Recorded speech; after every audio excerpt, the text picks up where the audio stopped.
Ciptakan lingkungan sadar hukum bagi masyarakat. Kejaksaan Negeri bersama Pemda Nganjuk canangkan program Rumah Restoratif Justice yang diresmikan langsung oleh Kepala Kejaksaan Tinggi Jawa Timur di Pendopo KRT Sosro Kusumo.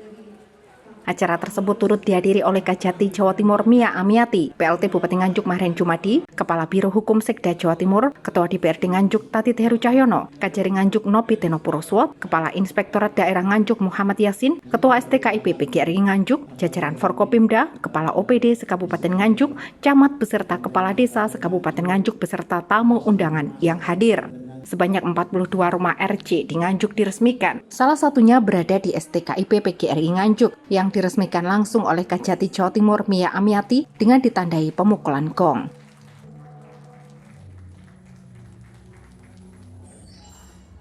PLT Bupati Nganjuk juga turut memberikan cenderamata kepada Kejati Jawa Timur, disertai menyerahkan SK Bupati tentang pengetahuan desa sadar hukum ke sejumlah desa, antara lain Desa Tanjung Anom, Angudikaran, dan Desa Talang. Kemudian pelepasan rompi tahanan terhadap 3 orang tersangka dan menyerahkan surat keputusan penghentian perkara oleh Kejati Jawa Timur yang berhasil menyelesaikan perkara lewat rumah RC. Menurut Kepala Kejaksaan Tinggi Jawa Timur Mia Amiati mengatakan, di Kabupaten Nganjuk sendiri memasuki kategori terbaik daripada wilayah lain karena dilihat secara langsung bersamaan dengan diresmikannya 42 rumah RC di Nganjuk. Menurutnya, lewat program rumah RC, Kabupaten Nganjuk berhasil meningkat dengan selesainya penanganan 6 perkara oleh Kajari Nganjuk.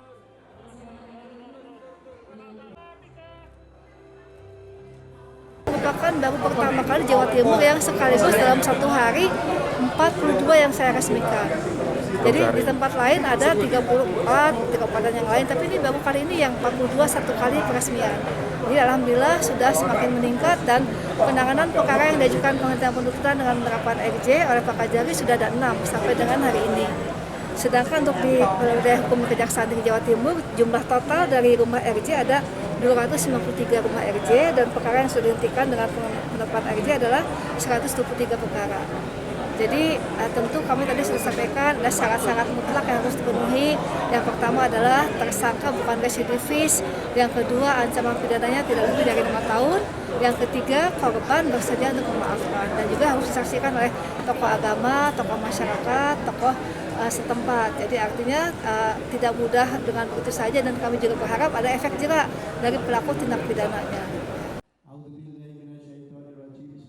Menurut PLT Bupati Nganjuk Mahren Jumadi, pihaknya sangat mengapresiasi adanya program rumah RC tersebut. Dengan adanya rumah RC ini mampu memberikan kemudahan bagi masyarakat untuk menyelesaikan permasalahan hukum yang tergolong ringan lewat rumah RC. Pihaknya menambahkan ke depan Pemkab Nganjuk akan menerapkan program Rumah Kampung Restoratif Justice ke setiap desa dan kelurahan di Kabupaten Nganjuk.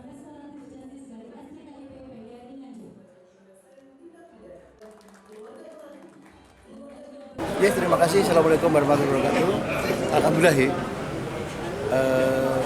Kajati ini punya program yang namanya Restorasi Justice. Dan sampai ke Pak Kajari, langsung kita tangkap, bagus untuk masyarakat. Tadi sudah langsung kita lihat 3 orang yang di situ proses Restorasi Justice, senangnya minta ampun. Ya, baru 3 orang. Maka dari itu pemerintah Kabupaten Nganjuk sangat mendukung sekali restorasi justice yang kita siapkan sementara 44. Kalau nanti dimungkinkan 284 semua desa kita juga siapkan. Tadi sudah dengan Pak Lurah kita kumpul, ya, diskusi. Kalau misalnya dirasa semuanya juga tambah seneng kita. Tapi paling tidak kita pilot project ada 44 desa kelurahan itu. Memberikan semacam pencerahan, kemudahan bagi masyarakat ya, yang kalau mungkin nanti ada permasalahan hukum yang tidak seberapa, mungkin yang kecil bisa diselesaikan lewat di restorasi justice. Sekali lagi saya mendukung sekali, terima kasih. Saya pikir ya Pemda mengapresiasi dan langsung lanjuti kegiatan ini. Program Rumah Restoratif Justice ini diharapkan masyarakat dapat menyelesaikan perkara dengan tindak pidana hukum lewat rumah RJ secara adil serta dengan mengedepankan musyawarah dan nilai kearifan lokal guna memulihkan kembali hubungan masyarakat untuk mencegah terjadinya perseteruan. Dari Nganjuk, Tim Liputan melaporkan.